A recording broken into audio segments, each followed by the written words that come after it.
Dynamite was amazing this Wednesday. I'm late to everything, so I'm catching up on it. You're going to see like 3 videos today, so relax. If you're new to the channel, the whole channel's everything about wrestling. If you like AEW, WWE, possibly TNA, whatever's wrestling, you'll find it here. Today we're talking about Dynamite, July 29th, 2026. Great show. The crowd was so energetic. It was so nice. It opened with Will Ospreay running into the Death Riders after he turned on them at Redemption. I think it was Sunday. They try to give him another chance. He's like, nah, hands him his patch, says I'm done. Will Ospreay walks away, surprisingly. They don't attack him. Hangman actually comes out and is like, hey, I got your back. You got this. And Will's like, no, I don't trust anybody. Understandable. And I'll tell you what, the end of this show is fantastic, but we'll get there. First match of the night is sponsored by MK2, Mortal Kombat 2, the movie. Such a cool sponsorship. Dude, I like the way that they're sponsored by Mortal Kombat 2, but it's not in a WWE style where like it's just plastered everywhere. But it was Jack Perry versus Nick Wayne, which is this. I think this is my first match seeing Nick Wayne wrestle. Versus Andrade for the AEW National Championship. What a great match. Like, oh my god, it was so good. Jack Perry kicked Andrade in the face immediately. It was a great move. There was a spot where Andrade was taking a picture with the random woman outside the ring, which I don't know if I love or hate it. I don't know. And then Nick Wayne comes up and gives him a nasty sliced bread on the outside of the ring. Oh, I feel like that hurt his Nick Wayne's knees more than anything, because ouch. But it was a beautiful sliced bread. I loved it. There was also a part where Andrade and Jack Perry were on the turnbuckle, and no. Jack Perry was on the turnbuckle and Nick Wayne was gonna like suplex him or something, and Andrade kicked him in the ass. And like after he did it, Andrade like fell over the ropes and like couldn't get back up, and he was just there for a really long, awkward amount of time. It was great. And then like to follow that up, Andrade ends up going outside the ring after the spot there, and Jack Perry does an insane Hurricane Rana on Andrade to the outside of the ring. Like it seemed like the biggest spot ever. It was so good. There was a lot of top rope moments in this. There was a moment that was kind of scary, where Nick Wayne went to, I think, Hurricane Rana Jack Perry off the top turnbuckle, but like it was awkward, and so he flew off awkwardly, and then he went to Jack Perry on his way down went to go like tornado DDT Andrade and almost missed it. It could have been very ugly, but Jack Perry saved it. So, but yeah, it was a hot crowd. Like the whole time, the crowd was loving it. It was a great match. Andrade ended up winning it. I gave it a 10 out of 10. It was just a fire match. It really was. I would go back and watch it. It was a good match. To follow it up, it was a trios match against the Don Callis family. It was Kyle Fletcher, Brian Case, and Jake Doyle. I know Kyle Fletcher. I don't know Brian Case or Jake Doyle. I'm still learning them. I'm very new to AEW. All right, I've been watching very on and off since they started, and I've only recently been trying to really get into them so that I can learn it more. Also, because WWE's just been letting me down so much. I needed another source. So, but stick with me. I'm learning. They went up against Brodito, I think is how you pronounce it. It was Brody King, Bandito, and Speedball Bailey. Brody King is an absolute beast, by the way. Like, what a monster of a man. Like, genuinely. I love his interactions with the crowd. All the like noises and stuff he makes. I know I'm behind on this. I know he's been a thing forever, but it's fun. It's fun for me because I am just now finding him out, and he's freaking awesome. And like the match was great. It was very fast paced, and then just like randomly they decided to cut to the like ringside commentators, and like you can tell it was awkward. And one of the commentators is like, "Wow, look." like hey, cut back. Why are you cutting away? It was like in the middle of all the bounciness. Yeah, that was an awkward cut. Very unnecessary. There was a spot where Jake Doyle, I think he was like running towards him or something, but Jake Doyle got picked up by Bandito, and I don't know if you've seen Jake Doyle versus Bandito. He is a lot bigger than Bandito, and Bandito picked him up over his head and held him there. I was like, dang, dude, Bandito is strong. I was very impressed. It was a pretty solid match. Unfortunately, it did have a very awkward ending. Speedball was doing like a roll-up pin to Jake Doyle, and it was very, very slow because Speedball's very small compared to Jake Doyle. So, but Brodito and Speedball did pick up the win. It was a pretty good match. I gave it a 8 out of 10. I will say the entire night, every single match was pretty good except for one, and we'll get there. That was followed up with an interview between Cope, Christian, and the Young Bucks. It was very good. It hyped me up for the match. I'm still catching up with everything, so I didn't really have much hype for the match. Besides, being excited to see Edge and Christian wrestle.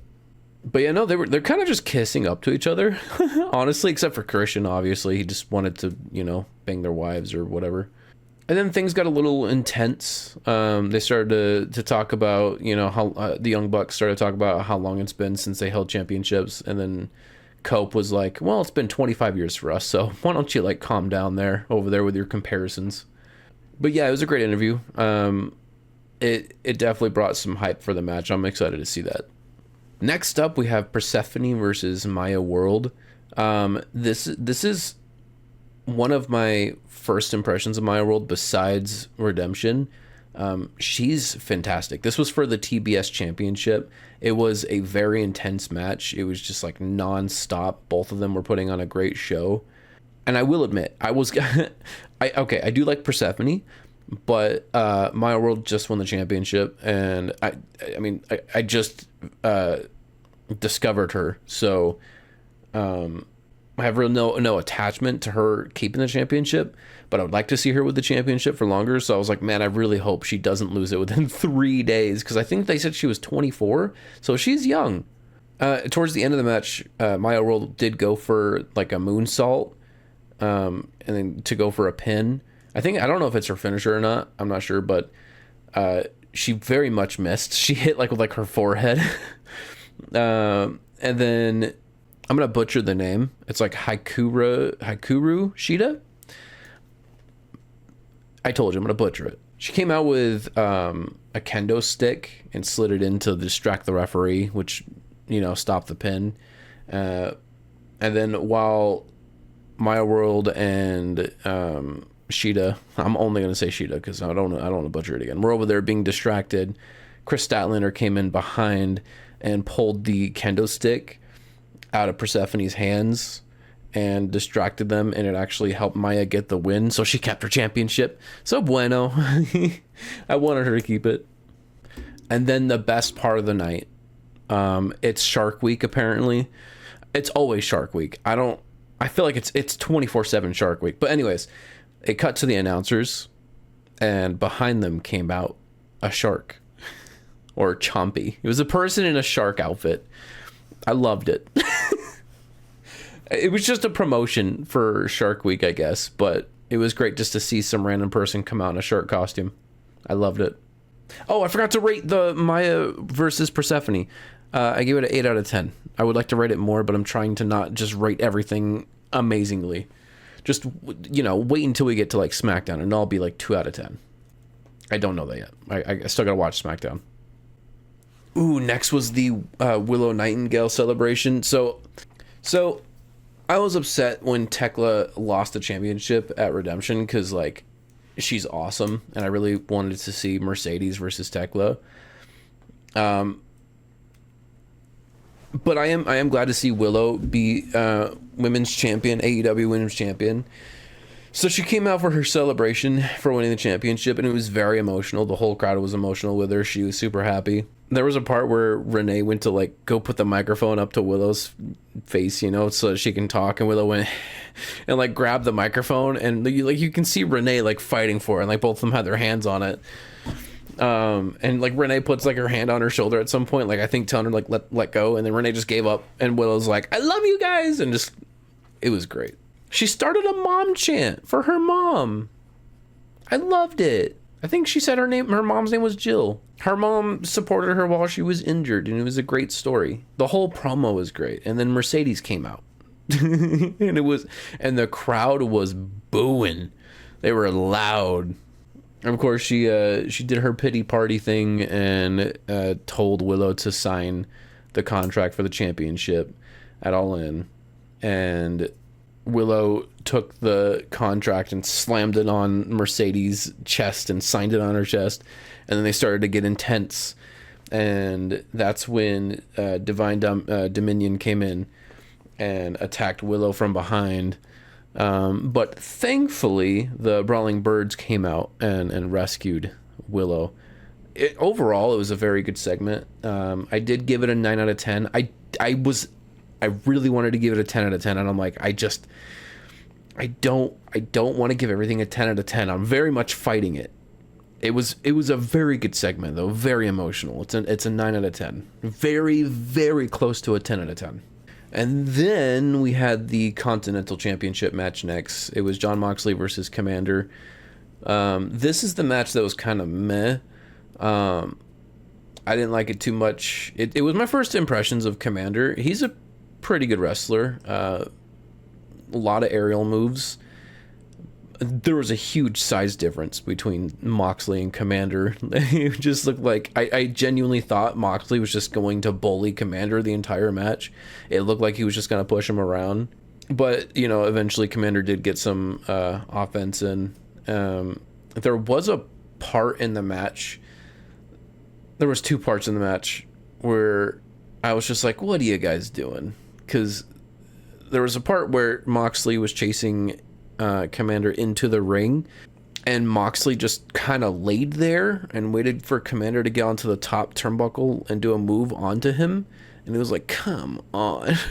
Like, he just laid there and waited. There was no rhyme or reason. He just laid there. I forget what the other thing was, but it was another, like, obviously just waiting moment, and it's like, oh. The match was all right. It had a good finish. Moxley went for, you know, his finisher and could have easily pinned him, but instead he went and choked him out, and Commander put on a great, like, dying face while he got choked out. So it was a good finish.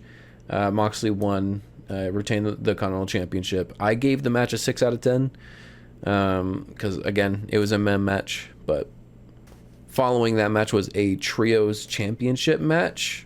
The Conglomeration versus the Demand. First of all, I can't stand Orange Cassidy, and I want everyone who's watching this to put in the comments why they like Orange Cassidy. If you do, I can't stand him at all. I also hated the fact that they hold their championships in the backpacks. I swear to God, I'm like a little Vince McMahon over here. That's not a good comparison. Anyways, when the Demand was coming out. And again, I'm learning, so I don't know who Bishop Khan and Toa Liona? Still learning them. Obviously, the Conglomeration, I know who Kyle O'Reilly and Roderick Strong is. They're just NXT boys. But when the Demand were coming out, Bishop Khan ran to the ring, and then Ricochet and Toa were just looking at each other like, what the and then they went. Like an example of like why I can't stand Orange Cassidy. I don't remember who. I think Roderick Strong put someone on his knee, and Orange Cassidy was on the top turnbuckle, and everyone was waiting, and then he was like, and he climbed down one more, and then he climbed one more, and then he went to the mat, and he went down the stairs, and then he just elbowed. And I get, okay, wrestling's fun. I like fun wrestling. I just, not every single time. every single match that you're in. You know what I mean? There is a part that I liked where Orange Cassidy did the stupid hands in the pocket thing, and then Toa went up to him and just picked him up like a baby doll. I was like, holy crap, dude. He just, like, just by the arms, he just went and just picked him up. Fantastic.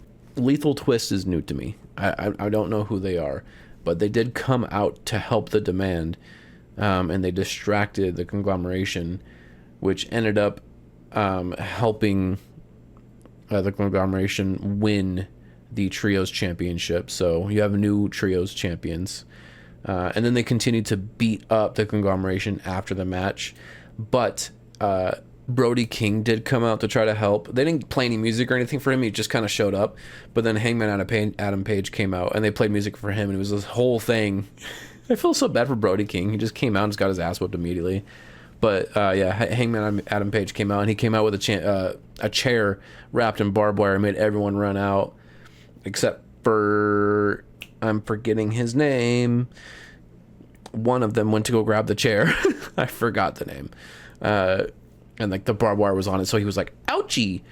And that's when Hangman Adam Page took advantage and took him out. I didn't rate this match. I'm going to rate it right now. I'm going to give it a 7 out of 10. I'm just not a fan. This is a personal opinion. I know there's other fans out there who have enjoyed different things. I'm not much of a like flippy match fan. I don't like when there's just constant it's just my best way to explain it. Anyways, I give it a 7 out of 10.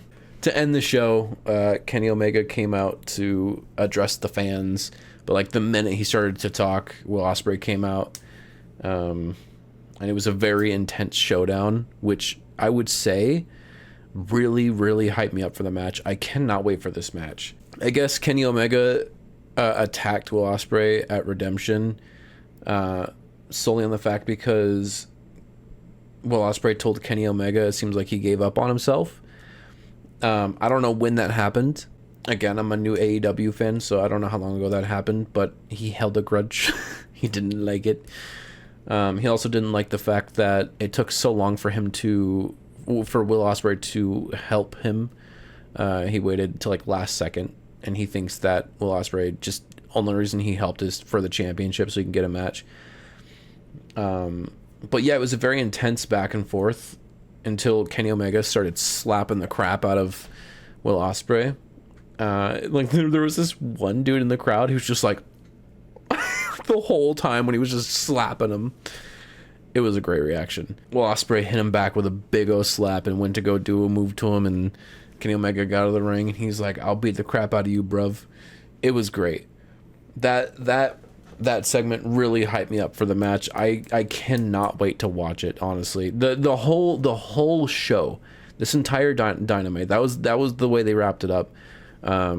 This entire Dynamite was fantastic. And if I had to give the entire show a rating, and I've really thought about this, and I wasn't sure if I wanted to give it an 8 or a 9 out of 10. I want to give it a 9 out of 10 because every single match, every single segment was pretty fire. I might give it an 8. I'm gonna give it an 8.5 out of 10. Yeah, 8.5 out of 10. It was a good show. It had some weak spots. Fantastic show though. There should be a Collision video or reaction recap. I don't know what these are technically. My opinion videos. There should be a Collision video coming out either later today or tomorrow, and then SmackDown as well. And then next week, it's not going to be as piled up because right now I'm playing catch up, but next week, everything will be the day after whatever show. So after Raw, after NXT, after Dynamite, the day after. But if you guys are enjoying this, please hit the subscribe button, hit the like button. This channel is just getting its feet going. Its little feetsies. It's in diapers right now. It's still learning. And I'll see you in the next one later.